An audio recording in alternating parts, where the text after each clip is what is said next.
Today, I'm going to explain the movie 42, released in the year 2013. In the year 1945, Branch Rickey of the Brooklyn Dodgers plans to recruit a black member for his team. Although his assistant Harold protests the idea, Rickey remains firm on his decision and asks his team to find some suitable candidates.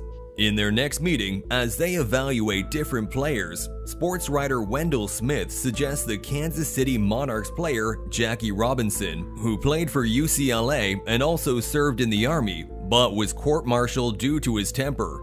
Harold once again opposes the idea, saying Robinson is a known troublemaker.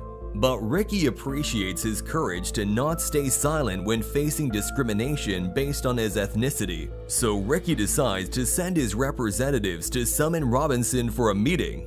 When Robinson arrives at his office, he gives him a chance to join the Brooklyn Dodgers, offering $600 a month plus a $3,500 contract signing bonus. However, under the condition that he is prepared to control his temper, as he will be joining an all-white team where some players might not accept him, but he'll have to keep his cool and prove his worth to the team.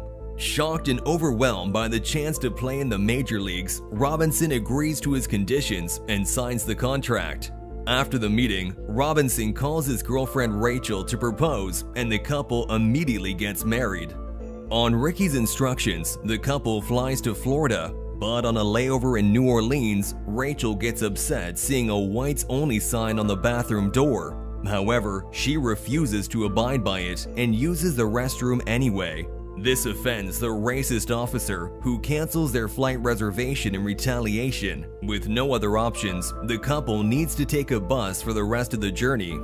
Arriving in Florida, the sports writer Wendell Smith receives the couple, saying that Rickey has sent him over to help them get settled. Since black people were not allowed to sleep at hotels in the state at the time, Wendell arranges a villa for them to stay in instead. The next morning, Wendell takes Robinson to the field to begin training.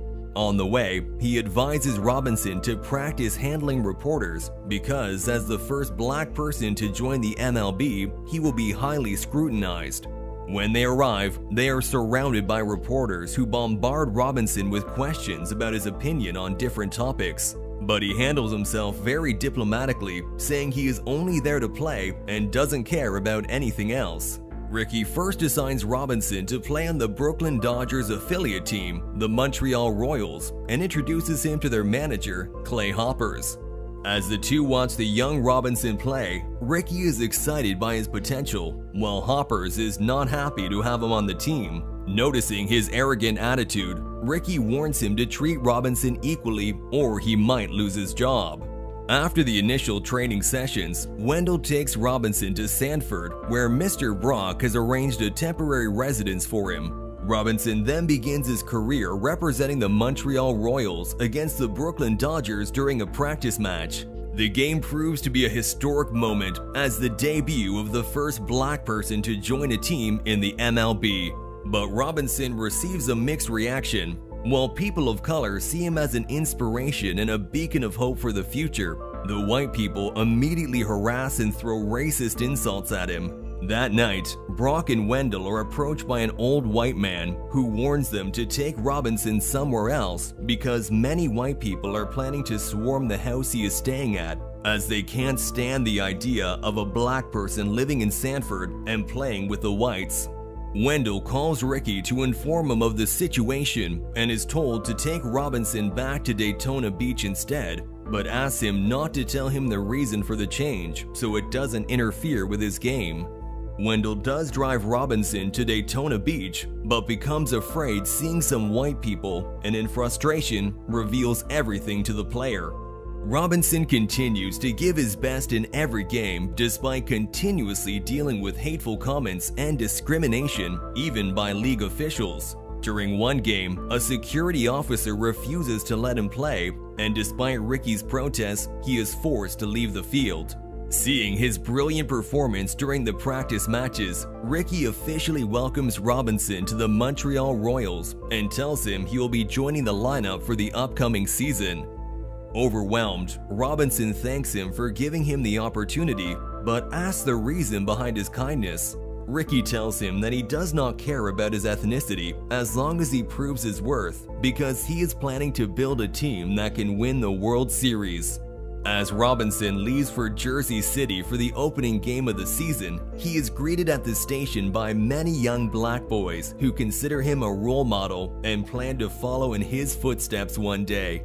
Robinson continues to play for the Montreal Royals while enjoying his life with Rachel and their newborn son. In 1947, as Robinson leaves for Panama City for the next game, players on the Brooklyn Dodgers sign a petition against him joining because they don't want to be teammates with a black man.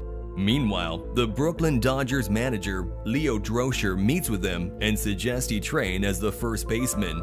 Learning of the petition, Ricky calls Leo to seek his help in dealing with the situation. Leo gathers the team and expresses his anger with them for their cruelty and for disobeying the team orders. Realizing they are not ready to accept Robinson, Leo warns them not to treat him unfairly and take back the petition if they want to keep their positions on the team. The meeting does prove useful, and the players are forced to relent this racist stance and try to accept Robinson.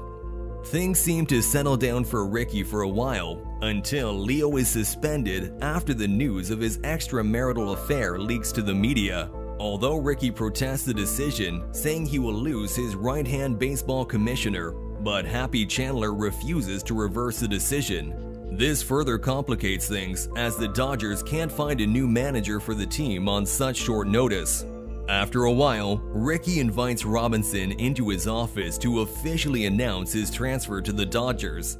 Robinson joins the team in the locker room, where only a few players welcome him, but he is still happy with this massive achievement.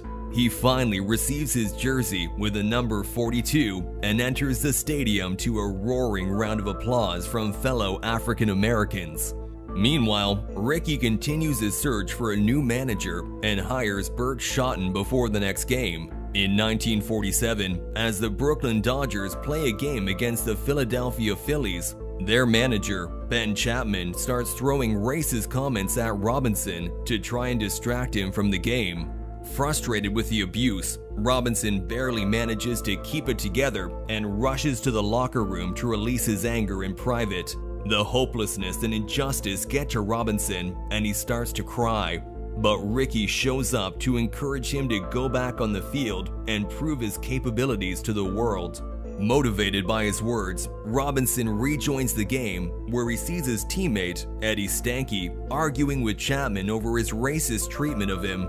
Robinson scores the winning run for his team and thanks Eddie for his support. After the game, Robinson returns to Rachel and tells her that he does not care if white people accept him or not and will continue to focus on his game because now he is aware of his value to the team. Harold visits Ricky to express his frustration over Chapman's comments, but Ricky asks him to calm down, saying that Chapman is actually unintentionally giving Robinson an advantage by generating sympathy for the team. Before the next game, the Phillies' general manager, Herb Pennock, calls Ricky and asks him not to bring Robinson with the team. But Ricky argues that Robinson will always be a part of the team wherever they go. When the Brooklyn Dodgers arrive in Philadelphia, they are denied their hotel reservations because of Robinson.